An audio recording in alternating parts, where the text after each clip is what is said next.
ഖുർആന നഅല്ലമ. ഖുർആൻ പഠിക്കുകയും പഠിപ്പിക്കുകയും ചെയ്യുന്നവരാണ് നിങ്ങളിൽ ഏറ്റവും ശ്രേഷ്ഠൻ, ഉന്നതന്മാർ. നബി സല്ലല്ലാഹു അലൈഹി വസല്ലം തങ്ങൾ പറഞ്ഞതായി ഉമ്മുൽ മുഅ്മിനീന ആയിഷ റളിയല്ലാഹു അൻഹ പറയുന്നു, അൽ മാഹിറു ഫിൽ ഖുർആനി മൻ സഫറത്തിൽ കിറാമിൽ ബററ. ഖുർആനിൽ നൈപുണ്യം നേടിയവർ ഖിയാമത്ത് നാളിൽ സഫറ എന്ന ബഹുമാനികളായ മലക്കുകളുടെ കൂടെയായിരിക്കും സ്വർഗ്ഗത്തിൽ വസിക്കുക. നിങ്ങൾ ഖുർആൻ പാരായണം ചെയ്യുക. അത് ഓതുന്നവർക്ക് ശുപാർശ ചെയ്യാനായി അന്ത്യനാളിൽ അത് വരുന്നതാണെന്ന് മുസ്ലിം റിപ്പോർട്ട് ചെയ്ത ഹദീസിലുണ്ട്. ഖുർആൻ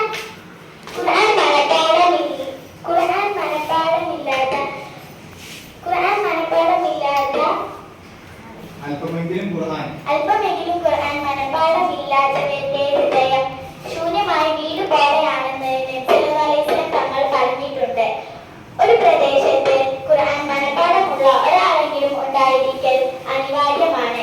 സൂറത്ത് ഫാത്തിഹ, അസ്-സജ്ദ, യാസീൻ, അർ-റഹ്മാൻ, അൽ-വാഖിയ, അൽ-മുൽക്ക്, അൽ-ഇഖ്ലാസ്, അൽ-മുഅവ്വിദത്തൈൻ എന്നീ സൂറത്തുകൾ, ആയത്തുൽ കുർസി, ആമന റസൂൽ, ലൗ അൻസൽന എന്നീ ആയത്തുകളും പതിവാക്കൽ മഹത്തായ സുന്നത്താണ്.